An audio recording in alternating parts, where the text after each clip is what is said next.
Chapter 1: Empire on Fire. The city glittered beneath him like a constellation trapped in steel and glass. From the top floor of the obsidian tower, Aiden Vale watched the skyline. His reflection caught in the floor-to-ceiling windows. Tall, broad-shouldered, perfectly tailored in midnight black. His silver cufflinks shone like the last fragments of order holding together a world slipping into chaos. Behind him, the war room buzzed with hushed conversations and the faint crackle of screens displaying news feeds, government reports, and security alerts. One by one, the lights on the digital map of the country turned red. "Minister Zhao has resigned. That makes 7 defectors this week," said Marcus, his chief aide, his voice shaking despite his attempt at composure. "Cowards. When the ground shakes, rats run first," Aiden said coldly, not turning from the window. His voice carried the weight of final judgment, the kind that made men tremble. Marcus swallowed. "And the Trade Council declared neutrality. They will no longer support your economic reforms." Aiden finally turned, his eyes sharp as cut obsidian. "Neutrality is just cowardice wearing a polite mask. Do they think sitting on the fence will save them when it burns?" Marcus hesitated before adding, "There's more.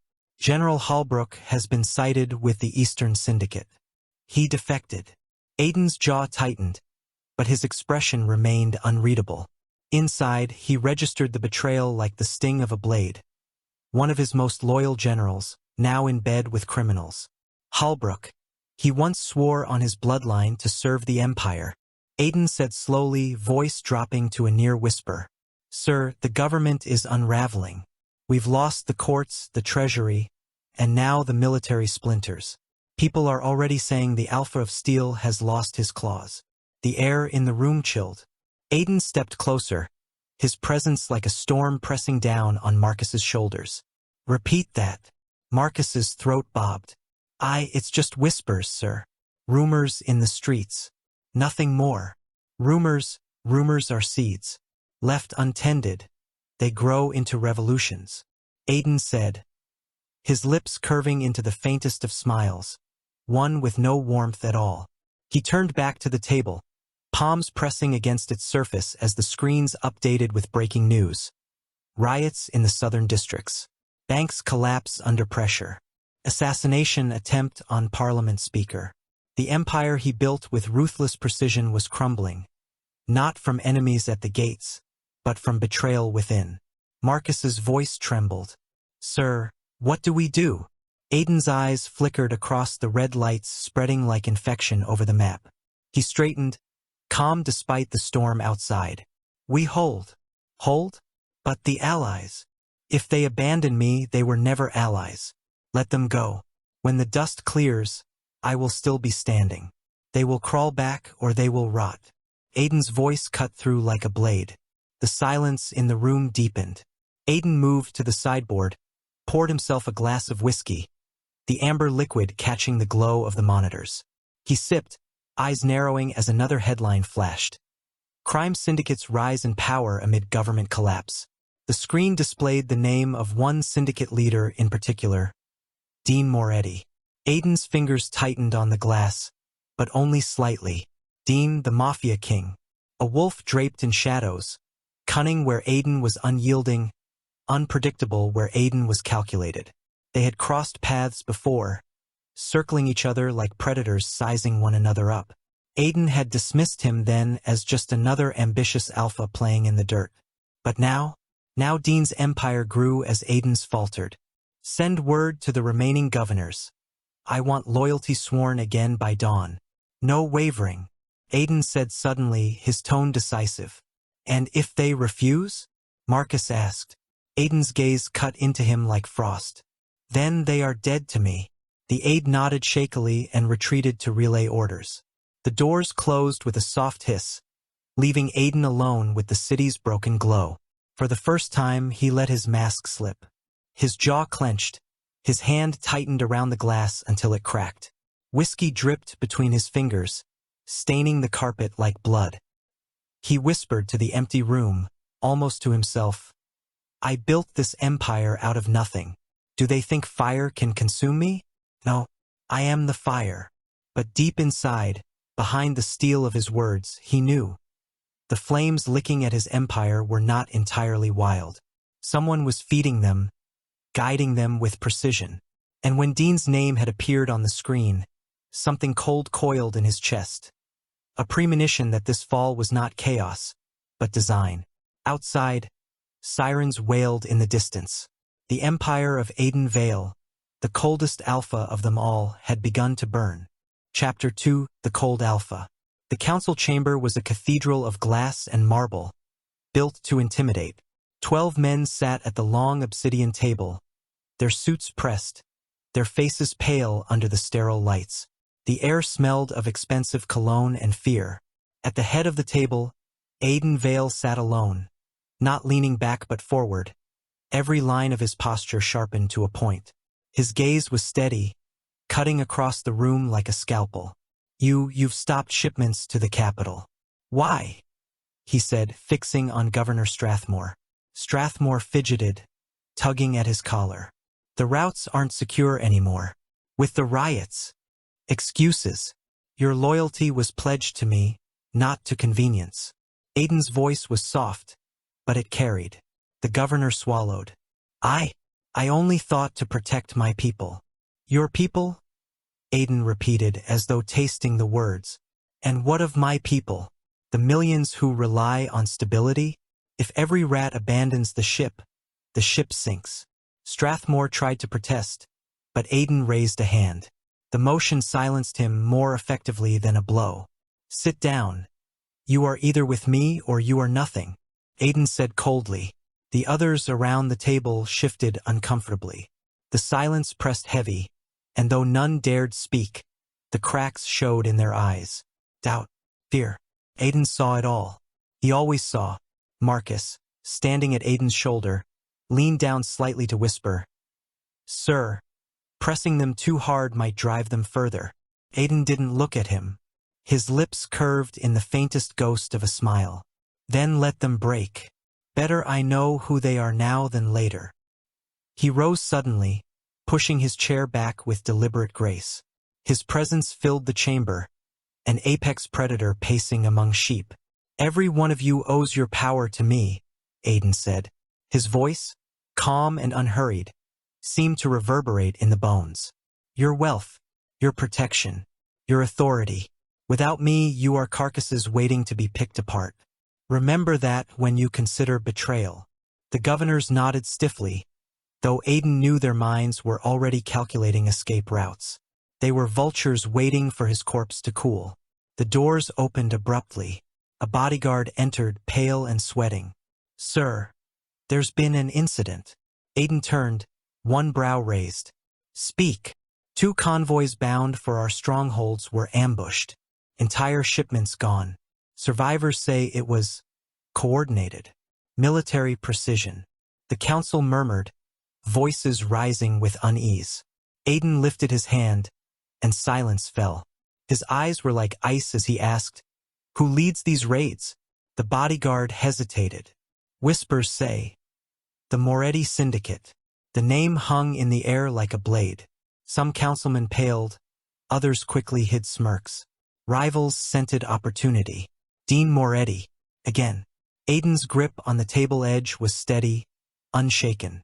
Inside, a current of fury burned, but he buried it under layers of control. To show anger was weakness. To show fear was death. He inclined his head. Double the guards on all shipments. Any man who fails dies where he stands. If Moretti thinks I am prey, let him choke on the taste. Yes, sir, the bodyguard said, bowing before retreating. As the chamber settled again, one councilman, a young and arrogant one, dared to speak. Perhaps we should consider negotiating with Moretti. His reach grows while yours. He trailed off under Aiden's stare. Finish it, Aiden said softly. The man stammered. I only mean, stability requires compromise. Aiden walked slowly down the length of the table. The man flinched with every step. When Aiden reached him, he placed a hand on his shoulder. Gentle, almost affectionate. You suggest I kneel. Do you kneel easily, councilman? Aiden asked. His smile was thin, razor-edged. The man's face went pale. "No, sir." "Then do not ask it of me. Remember your place." Aiden's hand tightened just enough to make the man wince. He released him and returned to his seat, calm as though nothing had happened. The council dissolved soon after, men scattering like frightened birds. Aiden watched them go, his face impassive, but Marcus lingered at his side. "They fear you," Marcus said quietly. "They should. And yet, fear alone may not keep them." Marcus added carefully. Aiden poured himself a glass of water, sipping slowly. "Then I'll remind them why it should." He set the glass down with deliberate precision, staring at the map of the city where the Moretti name glowed like a thorn in his empire. For the first time, Marcus thought he saw a flicker of something in Aiden's eyes. Fatigue, perhaps, or calculation running dangerously thin. But it vanished as quickly as it appeared, buried beneath the cold armor of the man known as the Alpha of Steel. And somewhere in the shadows of the city, Dean Moretti tightened his net. Rivals had begun to circle, but Dean was not just circling. He was closing in. Chapter 3: Enter the Mafia King. The underground hall was alive with smoke, whiskey, and the hum of power. Chandeliers dripped crystal above velvet booths, where men with knives in their belts and blood on their hands leaned in to whisper.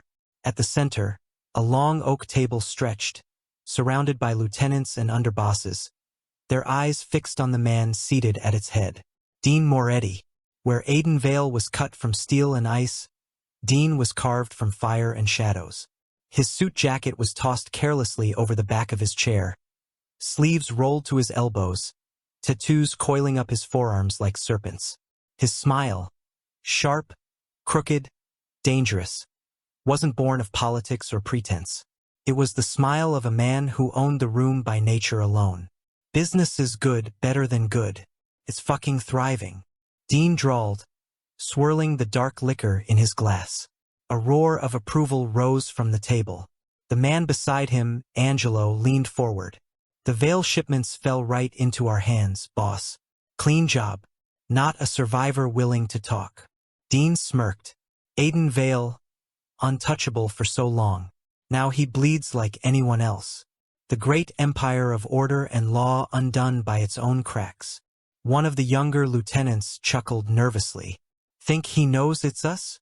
Dean tilted his head, eyes gleaming with something between amusement and obsession. "Of course he knows. That's the point." The table fell silent at his tone. Dean set down his glass, leaned forward, and tapped the table with a single finger. "I don't just want his shipments. I don't just want his allies. I want him." The words carried more weight than bullets. Angelo frowned slightly. "Boss, Vale's an alpha, cold as death. He doesn't bend, doesn't break. Even if he's desperate, why would he? Because I'll make him." Dean cut in, voice low, intimate, like a secret shared in bed. His smile returned, dangerous and hungry. "I've been watching him for years, waiting. Every move he makes, every wall he builds higher, I've studied him. He's beautiful, isn't he? A fortress carved into flesh. And I want that fortress to crumble in my hands." The room shifted uncomfortably, but none dared contradict him. Dean wasn't just a king among thieves. He was obsession wrapped in charisma, cruelty wrapped in loyalty. Another underboss cleared his throat. "Vale's still dangerous, boss. He's cornered, but a cornered wolf bites hardest." Dean laughed, the sound rich and unrestrained. "Good. Let him bite. I want him fighting when he comes to me. It'll make his surrender that much sweeter." The words sent a ripple of unease down the table, but the men cheered anyway, because Dean's will was law. As the meeting dissolved into noise and toasts, Angelo lingered beside him. "You really think he'll come to you? After everything?"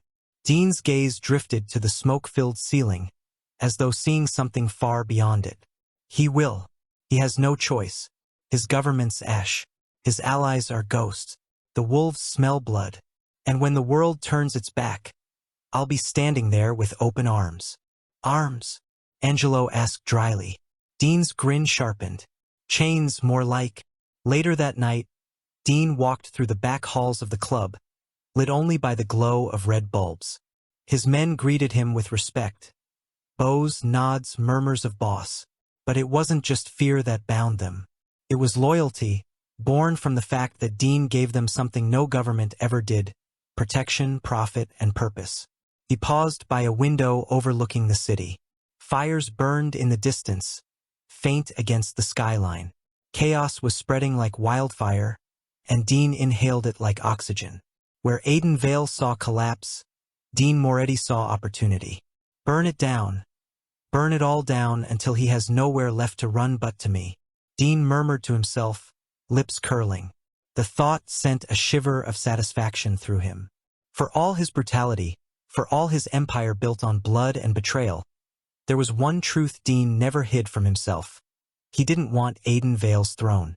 He wanted Aiden Vale. Chapter 4 Cornered. Rain lashed against the glass of Aiden's penthouse windows, streaking the city lights into blurred rivers of gold and red.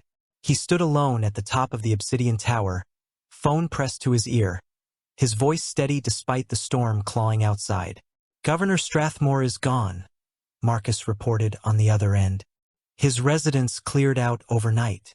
The convoy we sent was turned away at the gates." Aiden's fingers tightened on the glass of bourbon in his hand. "Gone, like the others?" "Yes, sir. That makes 3 this week.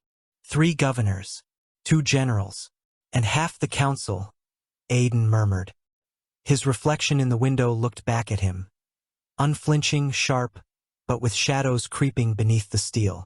"They're fleeing like scavengers before the storm breaks." Marcus hesitated. "There's more. The trade guild announced they'll recognize Moretti as a neutral broker. They've cut ties with us completely." The silence stretched. Then, Aiden's voice dropped, quiet but lethal. "Neutral broker.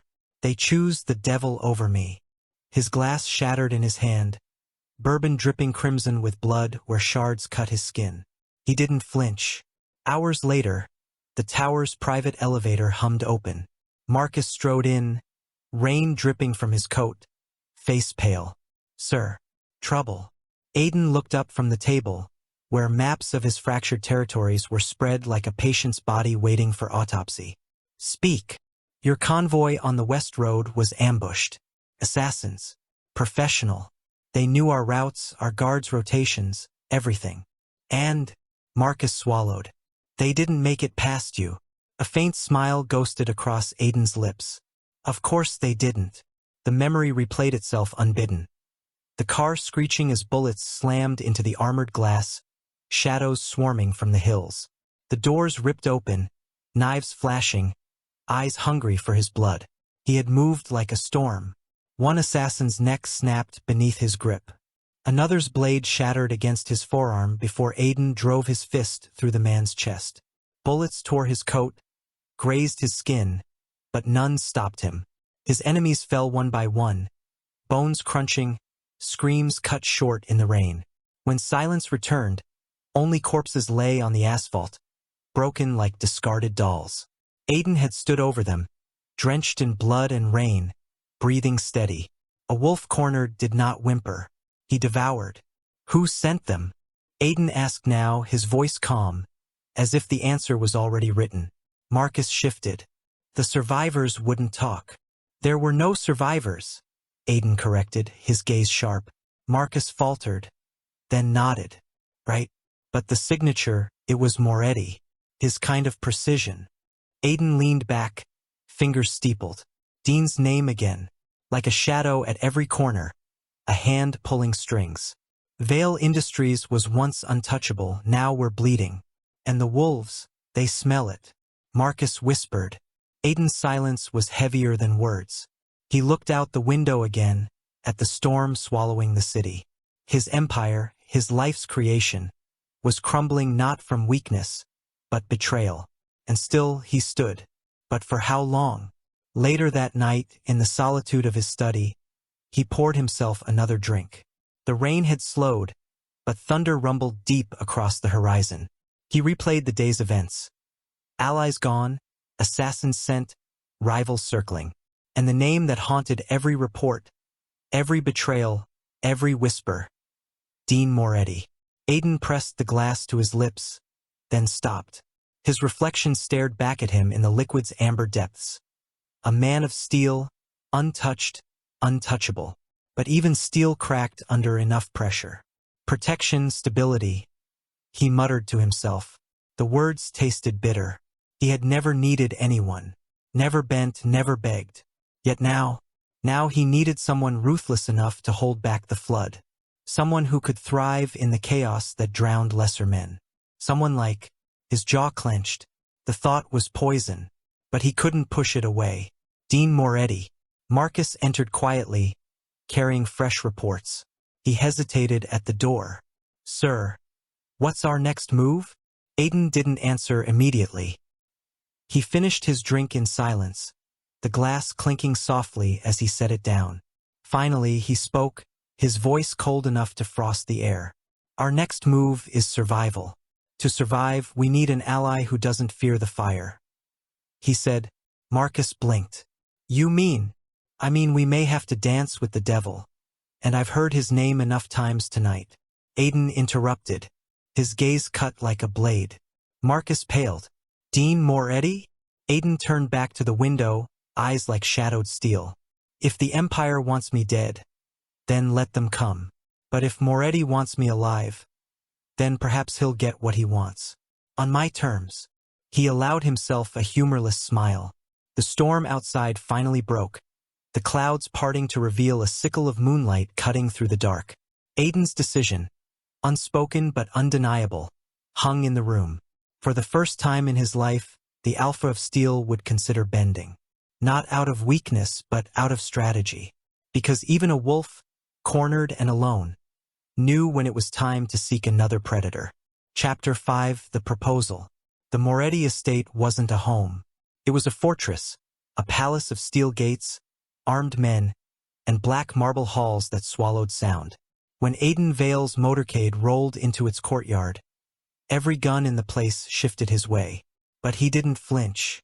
He stepped out alone, rain glistening on the shoulders of his black coat. Every inch of him the cold alpha even as his empire crumbled behind him.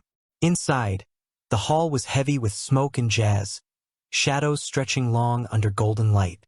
Dean Moretti sat at the head of a lounge chamber, jacket off, shirt open at the throat, one arm draped lazily along the back of the leather couch. His lieutenants flanked him, but it was clear who owned the air here. Aiden Vale, to what do I owe this honor? You never liked my taste in company. Dean drawled, lips curling into a crooked grin. Aiden's eyes were sharp as knives. I came to speak, not to indulge in your theatrics. Dean chuckled, motioning for his men to leave. The room emptied, the doors closing with a heavy thud. Silence thickened. Only the two of them remained, two predators circling in a cage. You must be desperate, Dean said softly, rising to pour himself a drink. The Alpha of Steel walking willingly into my den. Your empire must be in worse shape than the papers say. Aiden didn't deny it. His face remained carved from stone. I need stability, protection, an alliance. Dean set his glass down, turning. His eyes gleamed with hunger. Not just the hunger of ambition, but something more dangerous, more personal. Alliance, he repeated. That's such a polite word. But let's not lie to each other. You don't want an ally. You want a shield. And he stepped closer, until he was within reach, his voice dropping low. I want you. Aiden stiffened, eyes narrowing. Choose your words carefully, Moretti. Dean smirked, unbothered. You heard me. I'll give you my empire's protection, my soldiers, my network. I'll make every wolf that's circling you back the fuck down. But there's one condition. His words cut the air. You'll be mine, and you'll carry my child. The silence that followed was so sharp it could have broken glass. Aiden's jaw clenched, fury flashing through his controlled mask. You dare. Dean only leaned closer, his grin widening. I dare everything, Vale. You should know that by now. You've ruled through fear, through control. But I've ruled through chaos. And in chaos, everything bends eventually. Even you. Aiden's fists tightened at his sides. He wanted to strike him, to end the conversation in blood. But logic held him still. Advanced biotech had already made it possible. Experimental programs allowing alphas to conceive, a scientific marvel he had dismissed until now. Dean knew it too. That was why he'd said it. "You disgust me," Aiden said coldly. "You fascinate me," Dean countered, eyes burning. "And that's stronger than disgust." For a long moment, they stood locked in silence. Two alphas, neither bowing, neither yielding. Finally, Aiden spoke, each word heavy with iron. "Fine, I'll agree. But on one condition of my own." Dean arched a brow. "Oh, my identity remains mine," Aiden said, voice sharp as steel. "I am an alpha. That does not change. You will not touch that, you will not twist it. I will not be made into something I am not." Dean's grin softened into something more dangerous, satisfaction. "Good. I don't want an omega. I want you, the unbreakable, untouchable Aiden Vale. Mine exactly as you are." Aiden's glare didn't falter. "Then you'll have me. But understand this, Moretti, I bend for no one. Not you. Not ever." Dean chuckled, stepping back with a gleam of triumph in his eyes. "We'll see." The deal was struck, though neither man admitted it aloud. Aiden had chained himself to the one man who had wanted him all along. Dean had won his first battle, not of empire, but of desire. And though fury burned in Aiden's veins, beneath it stirred something colder, darker, more dangerous. The first flicker of inevitability. Chapter 6. The Binding Contract. The contract lay on the table like a weapon, thick parchment, black ink, and a single signature line waiting to be claimed. The room smelled of leather and smoke, the dim light casting long shadows across Dean's study. Aiden stood before the desk, still in his tailored coat, eyes cool as frost. "This is unnecessary. My word should suffice." Dean leaned back in his chair, legs sprawled with deliberate arrogance, a half-empty glass of whiskey in his hand. "Maybe for politicians, but in my world, paper cuts deeper than promises." Aiden's lips curved into something that wasn't quite a smile. "You think ink will bind me?" Dean's grin widened. "No. I think the fact that you're standing in my house, asking for my protection, already binds you." The tension between them crackled, sharp and heavy. Neither man broke eye contact. Finally, Aiden reached for the pen. His fingers brushed the paper, pausing for a heartbeat as though considering whether this was the moment his entire identity shifted. Then he signed, each stroke precise, unyielding, as if daring the page itself to defy him. Dean watched with a hunger he didn't bother to hide. "Beautiful steel even on paper," he murmured. Aiden slid the contract back across the table, voice cold as winter. "It's done." Dean lifted the page, folded it carefully, and tucked it into a black leather folder. "Done," he echoed, satisfaction dripping from the word. Hours later, Aiden's convoy arrived at the Moretti estate with boxes and trunks. Men in suits carried them through the wrought iron gates under the sharp gaze of armed guards. Aiden walked through the halls himself, each step calculated.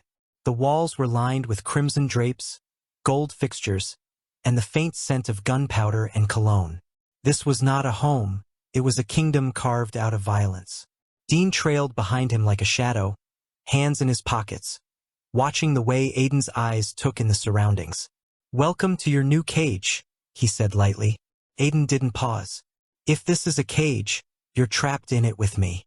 Dean laughed, a low, rich sound that echoed down the marble hall. "God, I love it when you talk like that." They entered a wing reserved for Aiden. The doors swung open to reveal rooms furnished with luxury, but marked by Dean's style. Dark, bold, unapologetically decadent. Aiden surveyed the space in silence before speaking. "You went out of your way to make it yours." Dean leaned against the doorframe, arms crossed. "It's mine, and now it's yours too. That's how this works." Aiden turned, eyes sharp as knives. "I don't belong to anyone." For a moment, silence. Then Dean pushed off the frame, closing the distance until they were a breath apart. "Say that again," he whispered. Aiden held his ground, voice steady. I don't belong to anyone. Dean's smile curved. Dangerous. Good. Because I don't want a man who breaks easy. I want the fight.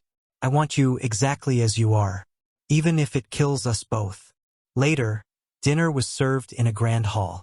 The table stretched long enough for 20 men, but only 2 sat at its center. Aiden cut into his meal with mechanical precision, barely tasting it. Dean, meanwhile, ate with the ease of a man in his own kingdom, sipping wine and watching his guest with open amusement. You don't relax, do you? Dean asked casually. I don't trust easily, Aiden replied. Dean tilted his glass. Smart. But tell me, what does trust look like for Aiden Vale? A signed paper? A loyal soldier? Or a man who would burn down the world just to keep you breathing? Aiden's knife stilled on the plate. Don't romanticize obsession. Dean smirked. I don't romanticize it. I revel in it. When the plates were cleared, Dean stood, circling behind Aiden's chair.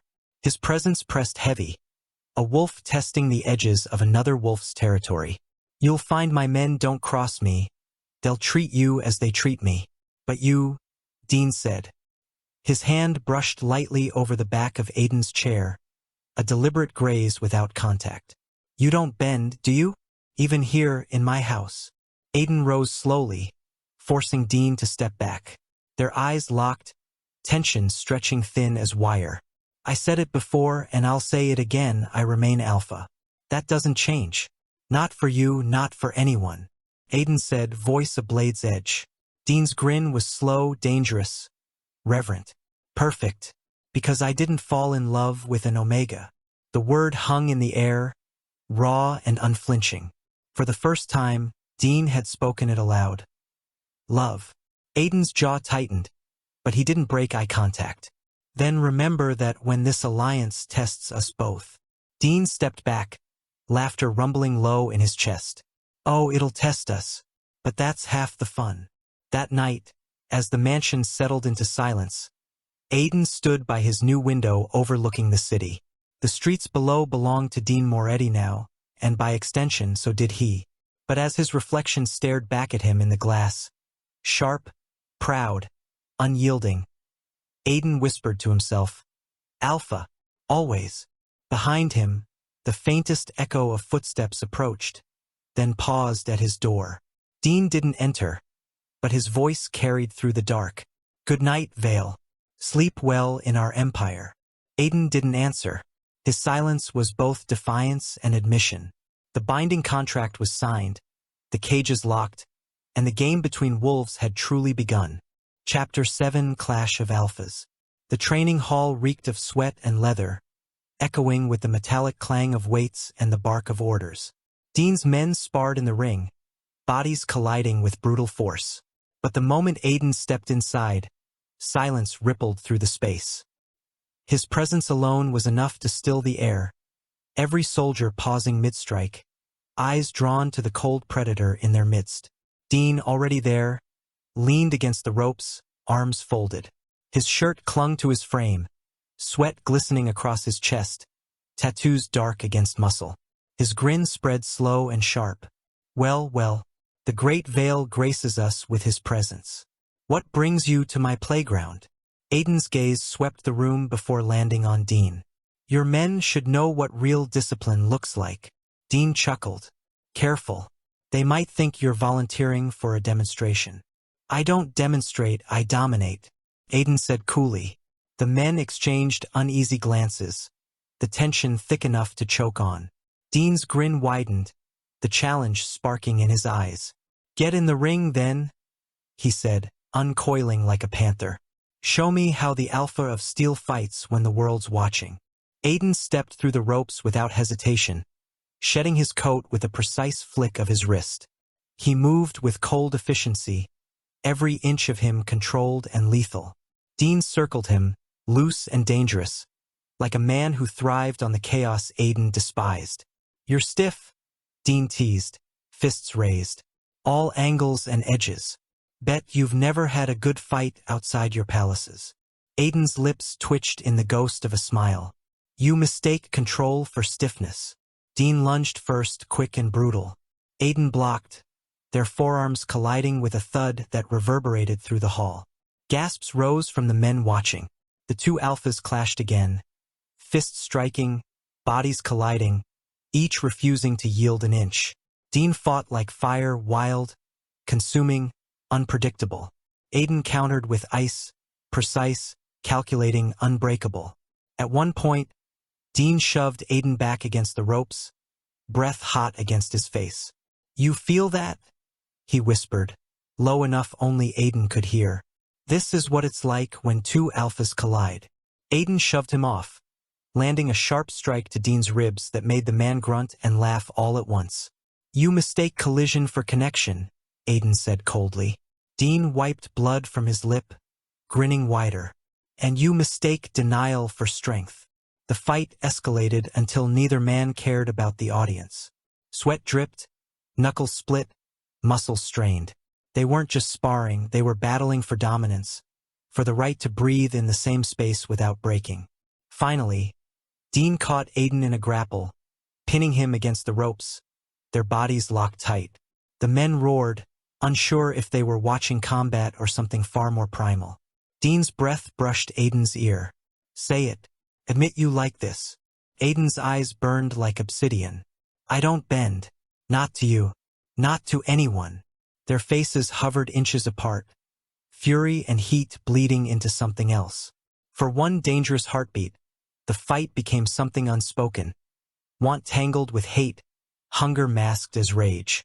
Then Aiden wrenched free, flipping Dean over his shoulder with brutal precision. Dean hit the mat hard, the air leaving his lungs in a grunt. The hall went silent. Aiden stood above him, chest heaving, eyes cold. "Remember that, Alpha. Always," he said, voice steady. Dean lay on his back, laughter bubbling up despite the pain. He wiped blood from his mouth, his grin feral. "God, you're perfect." Later, the men dispersed, muttering about the clash they'd witnessed. Dean remained in the ring, watching Aiden towel off at the edge. "You know what they saw today?" Dean asked. "They saw you on the ground," Aiden replied. Dean smirked. "They saw two alphas who could break each other, or break the world together." Aiden didn't answer. He threw the towel aside and left the hall, his back straight, his silence sharper than words. But long after he was gone, Dean sat in the ring, blood drying on his lip, eyes gleaming with hunger. "Mine, even if I have to burn everything to keep him," he murmured to himself. Chapter 8: The First Cracks. The streets outside Dean's estate were a different world from Aiden's fallen empire. Smoke still curled from burned-out shops, the air thick with hunger and desperation. Yet within Moretti territory, there was order, rough, brutal, but unmistakable. Children darted between market stalls. Families carried bread. Men with scars stood guard at every corner, weapons visible but hands steady. Aiden noticed it as he walked beside Dean through the district. The people watched Dean, yes, but not with fear alone. There was something else in their eyes. Respect. Trust. When an old woman hobbled forward, clutching a basket of apples, the guards moved to stop her. Dean raised a hand. "Let her through." The woman bowed, voice trembling. "Thank you, boss. The medicine you sent saved my grandson.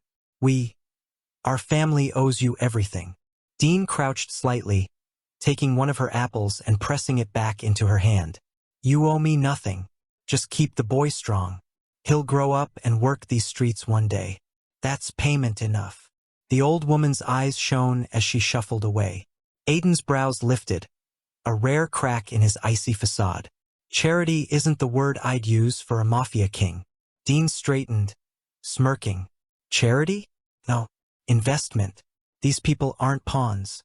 They're the blood of my empire. You keep them fed. They'll fight for you until their last breath." Aiden studied him. The way Dean said it, ruthless logic mixed with something warmer, something dangerously close to care. It unsettled him. Later that day, a skirmish broke out near the marketplace. Rival thugs had slipped into the district, blades flashing as they cornered a boy no older than 15. Before Aiden could act, Dean was already moving. He tore through the crowd like a storm, his men close behind, But it was Dean himself who grabbed the attacker by the throat and slammed him against a wall. "You think you can touch my people?" Dean growled, voice sharp enough to cut bone. The thug struggled, choking. Dean's grip tightened until the man went limp. Then he flung him into the dirt. The other attackers fled at the sight. The boy trembled, wide-eyed. Dean crouched, his bloodied hands surprisingly gentle as he checked the boy's arm. "You're safe now. Go home. Tell your mother you belong to Moretti land. No one touches you here." The boy nodded frantically and ran. Aiden stood a few steps away, silent. He had expected violence. He hadn't expected the quiet way Dean shielded the boy with his own body, or the tenderness beneath the fury. Dean caught his stare and smirked. "What? Surprised I'm not a monster every second of the day?" Aiden's voice was low. "Surprised you care." Dean stepped closer, closing the space between them. "Care? Don't mistake me, Vale. I don't hand out kindness. But what's mine, I protect. Fiercely. Whether it's a street, a soldier, or you." Aiden's jaw tightened. "I'm not yours." Dean's hand brushed his shoulder, lingering just long enough to be possessive. "Keep telling yourself that. But you're breathing under my roof, walking my streets, wearing my mark on paper. That makes you mine. And God help anyone who tries to take you from me." That night, Aiden watched from the balcony of his quarters as Dean distributed food to families in the courtyard below, not through servants. Dean himself, sleeves rolled up, laughing with children who tugged at his hands, speaking names of widows and orphans as if he remembered each one. It was wrong. A man like Dean shouldn't look human. And yet, here he was bloody, dangerous, obsessive, but also protective in a way that governments had failed to be. When Dean finally came upstairs, Aiden was still at the window. Dean set down a bottle of wine on the table. "You're staring, Vale. Should I be flattered?" Aiden turned, expression unreadable. "You confuse me." Dean's grin sharpened. "Good. Means I'm under your skin." Aiden didn't answer, but his silence wasn't dismissal.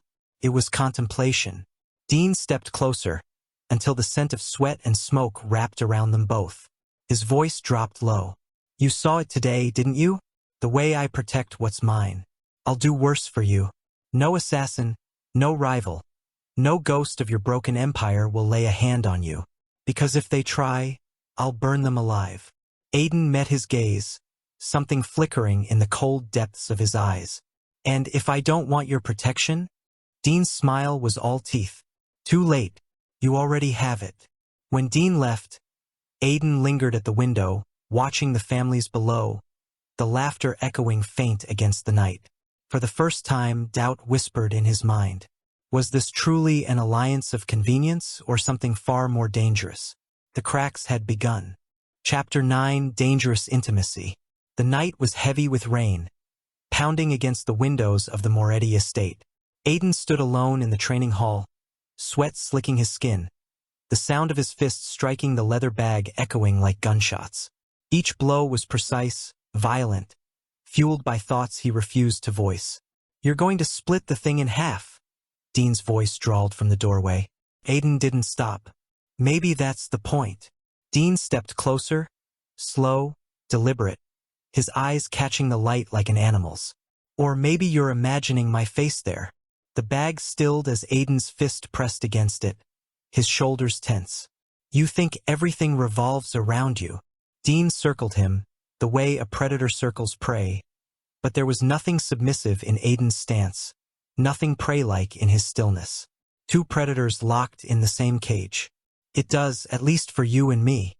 Don't bother denying it," Dean said softly. Aiden turned sharply, sweat-damp hair clinging to his forehead. "You're delusional." Dean moved closer until they were chest to chest, the air between them charged with static. "Delusional or right?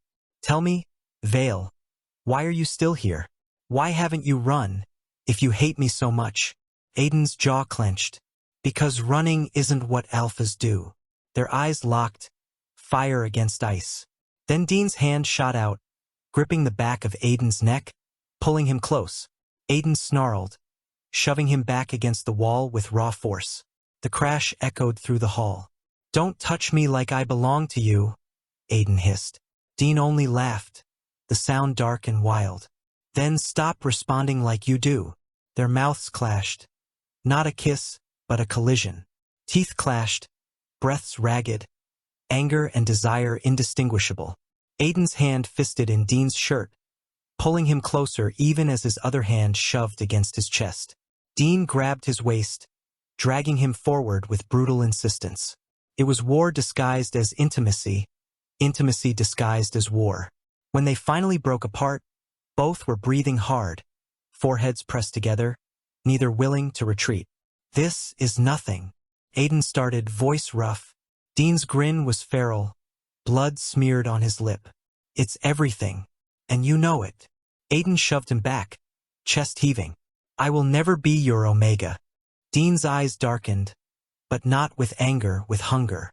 Good. I don't want an Omega. I want you, exactly like this. Fighting me, defying me, burning against me. Alpha to alpha. Aiden turned away, grabbing his towel, trying to steady his breathing. His reflection in the mirror was a stranger. Face flushed, lips swollen, pupils blown wide. You'll break, Dean said behind him, voice low, confident. Aiden met his own reflection's gaze, forcing steel back into his eyes. Or maybe I'll break you. Dean's laughter rumbled through the hall.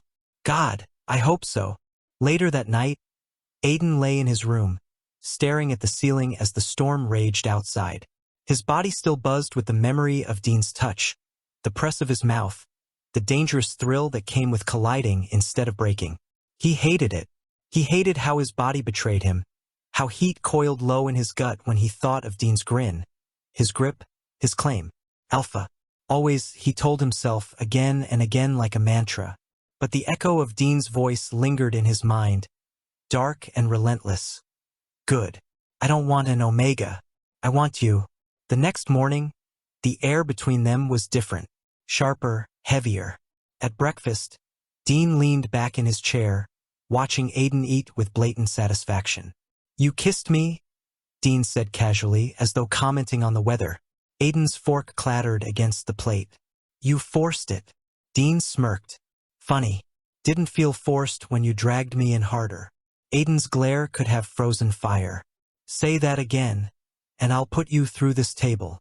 Dean chuckled, swirling his glass of wine even though it was barely morning. Do it. Maybe I'll kiss you again while you're at it. The table trembled under Aiden's grip, but he didn't rise to the bait. Not outwardly. Inside, though, the war raged, because the truth was undeniable. He wanted to. That night, as Aiden stood once again at the window, Dean appeared at the doorway. No words, no banter this time. Just silence. They stared at each other across the darkened room, a tension more intimate than touch. Then Dean said, quiet but certain, You can fight me forever, Vale, but I'll still have you. And Aiden's silence wasn't agreement, but it wasn't denial either. Chapter 10: The Unexpected Bond. The room was sterile, white, humming with the low buzz of machinery. Aiden sat stiffly on the examination bed, one hand gripping the sheet so tightly it crumpled under his fingers. The doctor's words still rang in his ears, each one like a gunshot. You're pregnant. Silence stretched. The doctor, nervous, trembling, shifted under Aiden's glare. The implant you agreed to, it worked. The technology is rare, experimental, but the child is viable. Aiden's voice cut like a blade. Leave. The doctor didn't hesitate. He fled, leaving Aiden in the cold silence, his own heartbeat thundering in his ears. Dean arrived minutes later, striding into the room with the careless arrogance of a man who owned every space he entered. But the moment his eyes caught the faint tremor in Aiden's hands, his grin turned feral. It's true, isn't it? You're carrying my child. Dean's voice was almost reverent. Aiden stood sharply, muscles taut, fury blazing in his eyes. Don't you dare look at me like that. Dean's grin widened, unstoppable. Like what? Like you're giving me everything. Aiden shoved him hard against the wall, his strength still overwhelming despite the storm inside him. This changes nothing. I am still Alpha. I am not weak. And I will not be reduced to some omega role because of this. Dean didn't fight back. He let Aiden's hand press against his chest, let the anger crash over him. His grin never faltered. You're not weak, Vale. You're mine. And now you're ours. He lowered his voice, eyes gleaming with something dangerous. Aiden turned away, pacing, fists clenched so tight his knuckles turned white. You don't understand. Pregnancy is vulnerability. It means slower reflexes, compromised instincts. It means rivals will smell blood in the water. If this gets out, I'm finished. Dean pushed off the wall, stepping into his path.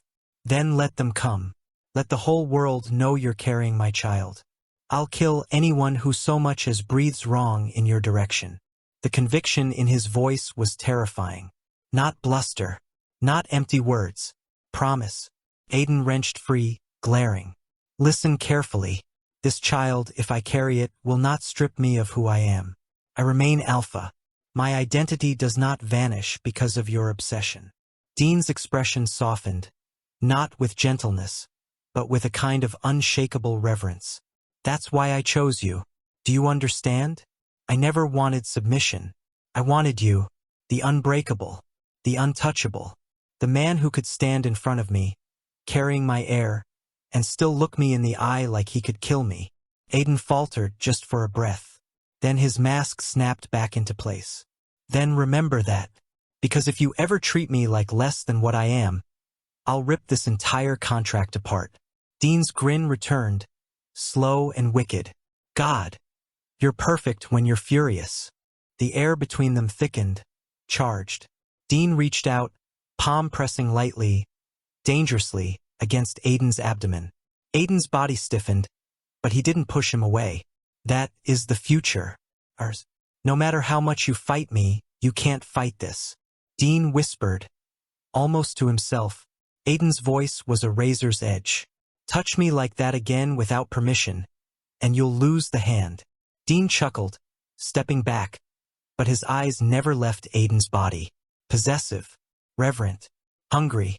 That night, Aiden stood alone on the balcony, the city sprawling below him in chaos and light. His reflection in the glass was pale, drawn, but his eyes burned with determination. He pressed a hand lightly to his stomach, a gesture so subtle it almost didn't exist. I won't break, not for him, not for anyone. He whispered into the night. Behind him, he heard Dean's footsteps, unhurried, confident. Keep saying that, Vale, but soon you'll see. This doesn't make you weaker. It makes you mine in ways you can't even imagine. Dean murmured, close enough that his breath brushed Aiden's neck. Aiden's silence was icy, but inside, something warred. A storm of fury, fear, and something darker he refused to name. The bond had been forged, not of paper, not of alliance, but of blood. Chapter 11. Enemies closing in. The first explosion rattled the windows of the Moretti estate just past midnight. Aiden was already awake, staring at the ceiling as he often did these days, when the thunder rolled across the compound. He was on his feet in an instant, hand going to the gun at his nightstand. The second explosion came from the gates, a sharper, closer blast. Shouts echoed through the halls. Dean's men rallying, boots pounding, orders barked in the dark. By the time Aiden stormed into the corridor, Dean was already there, shirtless, a pistol in each hand, tattoos coiling like shadows in the flickering emergency lights. Stay back, they're testing us. Dean ordered, his grin wild, adrenaline coursing through every word. I don't stay back, Aiden snapped, already moving toward the stairs. Dean's arm shot out, barring his path. You're not risking. Aiden's eyes narrowed. Move, Moretti, or I'll move you.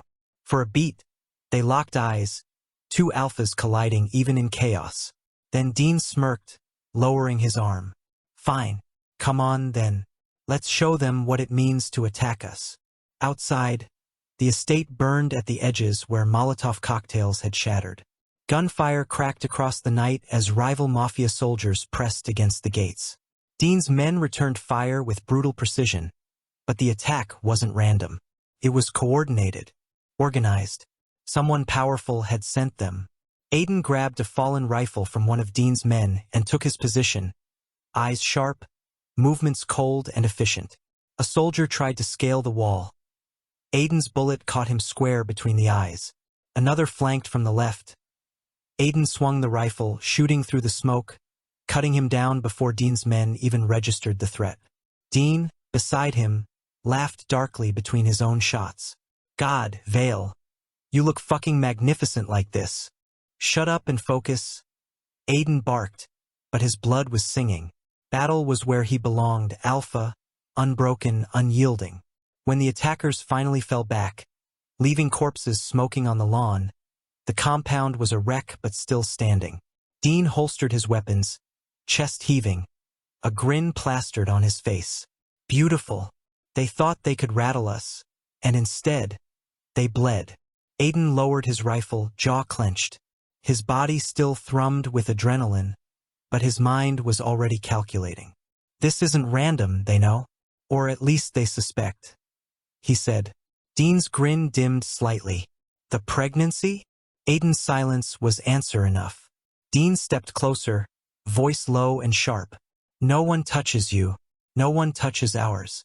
If they so much as whisper it, I'll rip their tongues out. Aiden shoved him back, fury in his eyes. You don't get it. This isn't just about your protection, Dean. They'll come harder, faster because they smell weakness. And I can't. I can't be seen as weak. His voice cracked only for a second. Dean's hand shot out, gripping Aiden's wrist, pulling it to his chest where his heartbeat thundered. Then lean on me. Hate it all you want, fight me every second, but lean. Because I'd rather you spit in my face and survive than walk into fire pretending you don't need me. Aiden's glare faltered, only a fraction, but enough. Hours later, after the fires were put out and the dead dragged away, the two alphas stood in the war room, maps and reports spread across the table. Dean poured whiskey into 2 glasses, sliding one toward Aiden. It's the Vescary family. They've been sniffing around ever since you came here.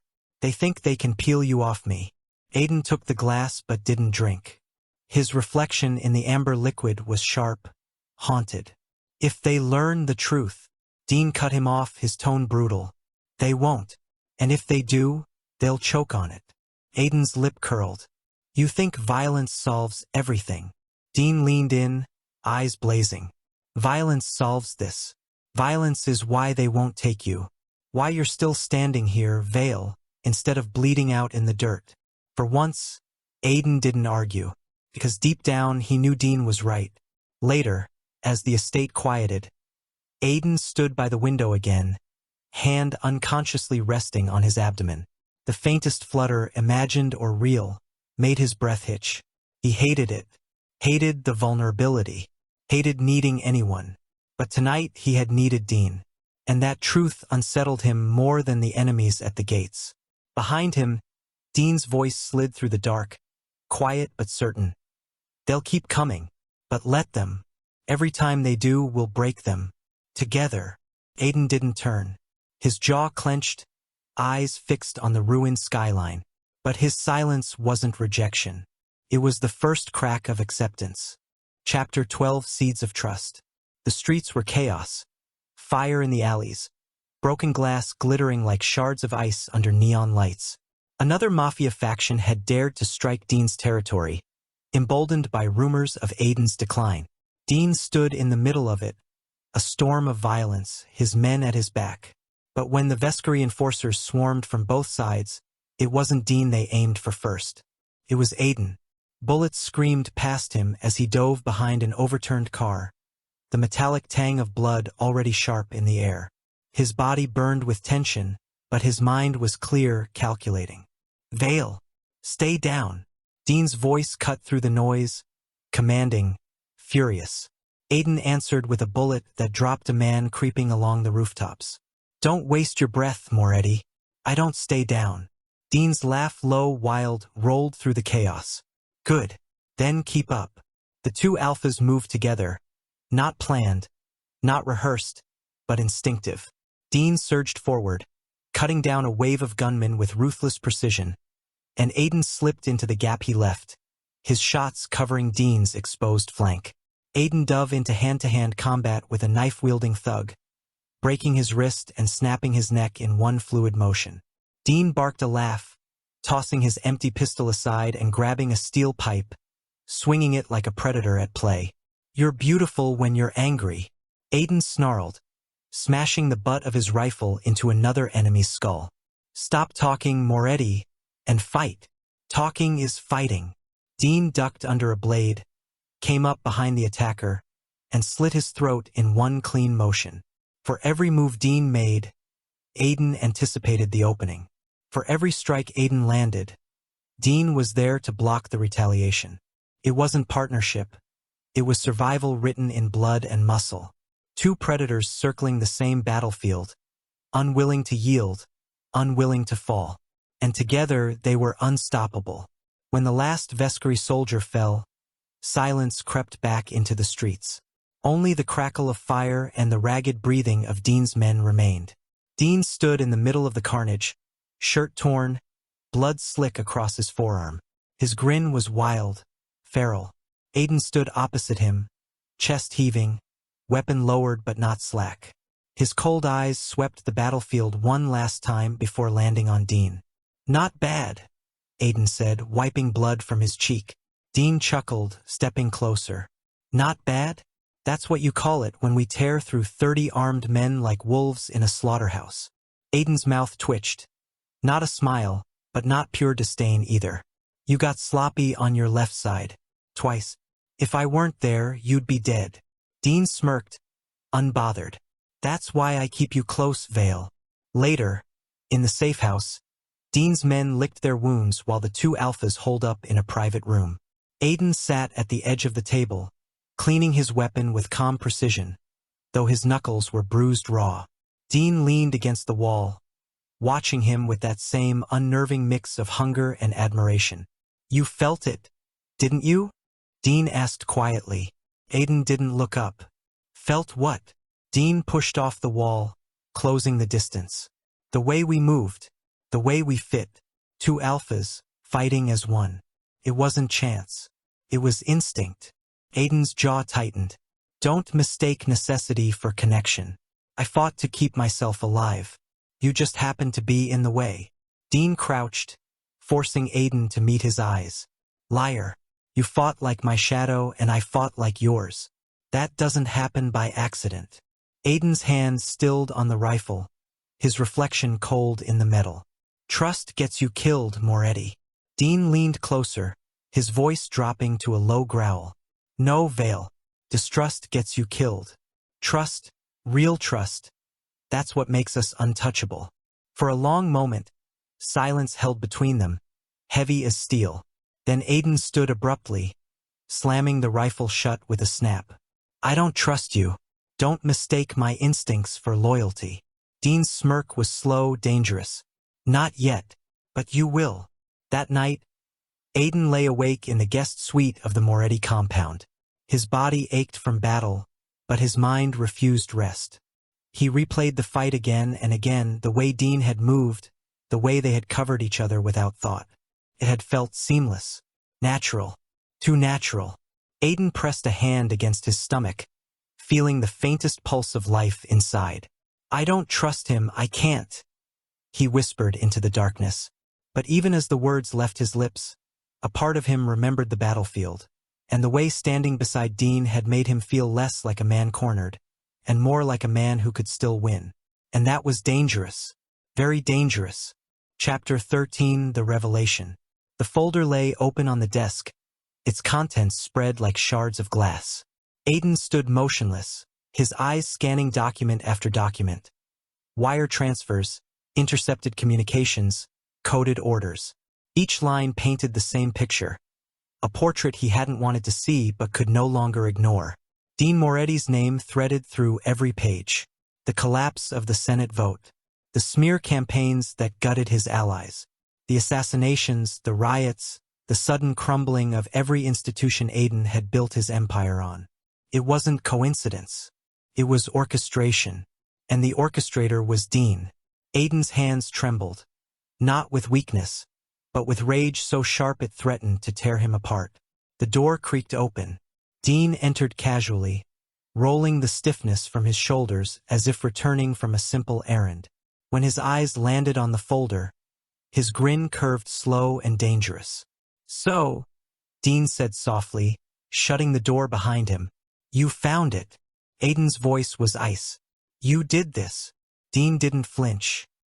He moved closer, unhurried, like a predator circling prey that had nowhere left to run. "Yes." The single word cut deeper than denial ever could. Aiden's chair scraped back as he rose to his full height, muscles taut, fury radiating from every line of him. "You tore down everything I built. You destroyed my allies, my power, my name. You left me with nothing."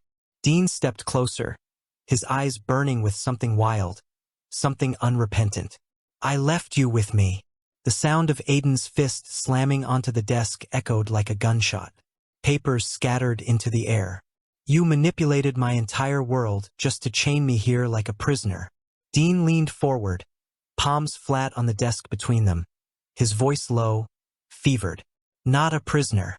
I've wanted you from the first time I saw you stand in the council chamber with your perfect composure, untouchable, untamed. I couldn't buy you, couldn't seduce you, couldn't threaten you. So I broke the world until the only place left for you was here. With me." Aiden's breath came harsh, every muscle straining against the urge to tear Dean apart. "You think obsession is love?" Dean's grin faltered, only slightly, replaced by something sharper. "It's more than love. Love bends. Love begs. I don't beg, Vale. I shape the world until it gives me what I want. And what I want is you." Aiden's voice cracked like a whip.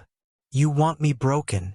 Dean shook his head, stepping closer still, until their breaths collided in the space between them. "No, I want you whole, strong, furious.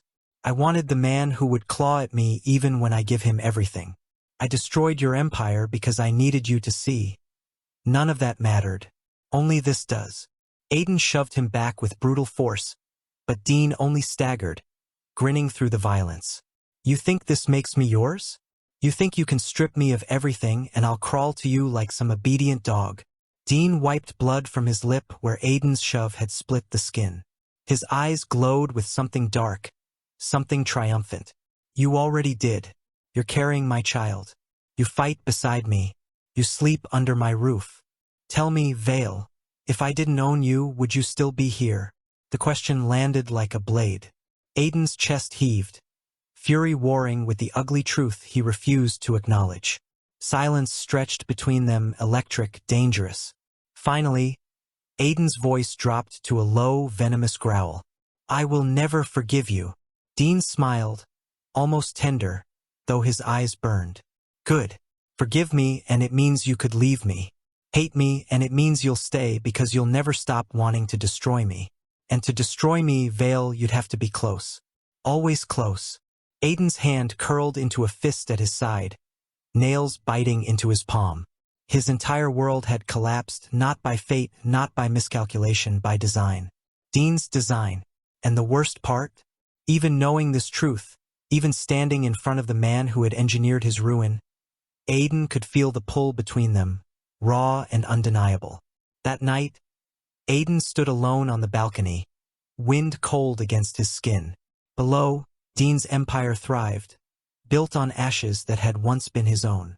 Aiden pressed a hand against his abdomen, against the faint life inside him, and whispered through clenched teeth, "You may have won, Moretti, but I swear, you'll choke on me before you ever break me." Behind him, Dean's voice carried softly through the dark. "Try Vale, please. Nothing excites me more." And Aiden's rage burned hotter than the city lights, even as the chains of their bond tightened unseen around them both.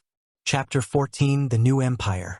The city lights burned below like scattered embers, the ruins of the Vescary War still smoking at the edges. From the balcony, Aiden could see the skyline, broken, scarred, but his now. Not his alone. His jaw clenched at the thought. Behind him, Dean stepped out onto the balcony, his presence filling the air before he even spoke. "They'll whisper about us for decades," Dean said, voice low, hungry. Two alphas, rivals, enemies, now ruling as one. They'll call it unnatural. They'll call it terrifying. And they'll be right. Aiden didn't turn. Don't mistake my standing here for surrender. I've accepted nothing. Dean chuckled. You've accepted more than you'll admit. You're carrying my child. You share my throne. You fight by my side. What's left to deny? Aiden spun suddenly, closing the space between them in a flash. His hand fisted into Dean's shirt, dragging him forward until their faces were inches apart. What's left? The fact that I still hate you. The fact that I wake up every day wanting to put a bullet between your eyes. Aiden hissed. Dean's grin widened, teeth flashing. And yet, Vale, every day you don't. Every day you choose to stay. Aiden's eyes blazed, fury colliding with something darker. I stay because of the child. Don't mistake it for devotion.